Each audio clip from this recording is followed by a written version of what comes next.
Kyrie Irving has been traded to the Dallas Mavericks in a blockbuster trade that came out of left field.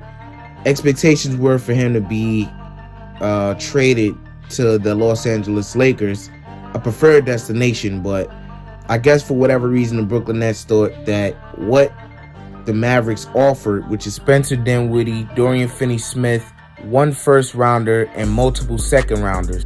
I don't think there's many people that are going to be, well, there are going to be a lot of people said about this, a lot of Brooklynites, but I'm more so excited about this because we finally get to see Luka with a considerable supporting cast member. Kyrie Irving is the gold standard of what we would expect Luka to have to win the championship. You know what I'm saying? So this is a really good situation for Kyrie Irving as well, to be able to play with a player right now who is a top 3 MVP candidate. And of course the Nets got the bitter end of the stick here. To me, this was a steal. This is a complete steal to me. There was a lot other trade packages that they could have went with, but they went with this for whatever reason. I really don't know what to say on that, but let's just go ahead and put that out there. They got robbed, bro. They were robbed for Kyrie Irving, and I'm sure when he requested the trade, they weren't surprised, and they were probably eager to look how fast this trade got done. So it didn't seem like they were looking to hold on to him. He was just extra baggage for them. So they've had a really rocky relationship for the past 3 years. It was inevitable for Kyrie Irving to leave. But Kyrie Irving and Luka Doncic, wow. How is this going to work exactly? That's the major question. A lot of people saying it's not going to work. It will work, etc. Right? I think it can work. Kyrie Irving has shown the ability to move off ball, but he does also need the ball to thrive, more so than not, right?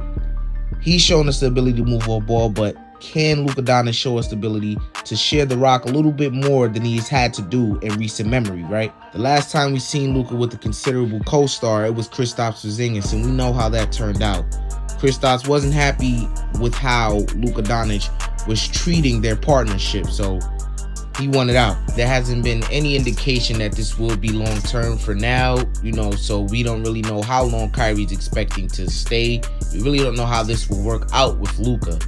But assuming all goes well, maybe Kyrie does get an extension with the Dallas Mavericks, but who knows where his head is. I'm sure he didn't want to go to the Mavericks.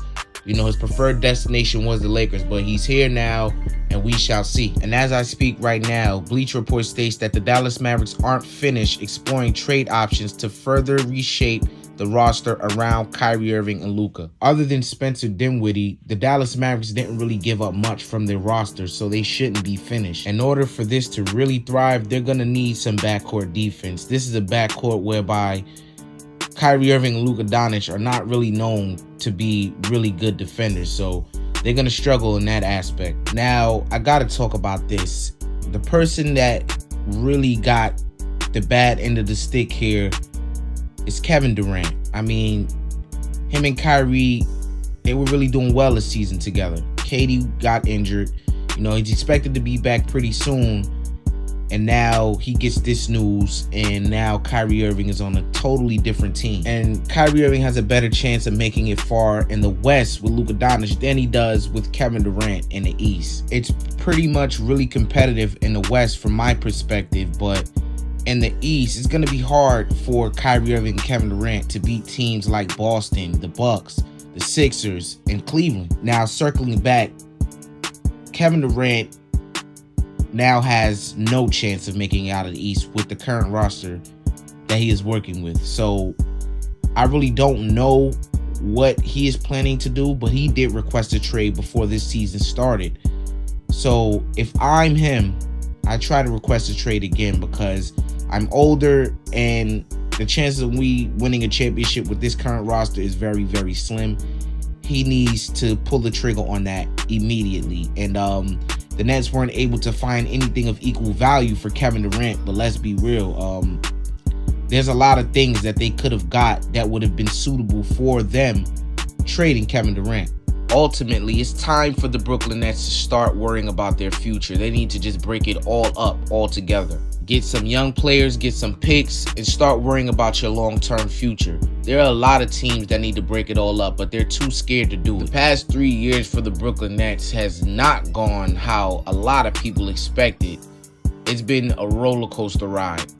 A lot of people expected the Nets to win a championship from when they had James Harden, from when he departed, and now it's looking quite slim for them to be in any championship picture. And if I am the Mavericks, if I am Mark Cuban, if I am the Mavericks front office, it is in your best interest to ensure Kyrie Irving is happy as long as he is there.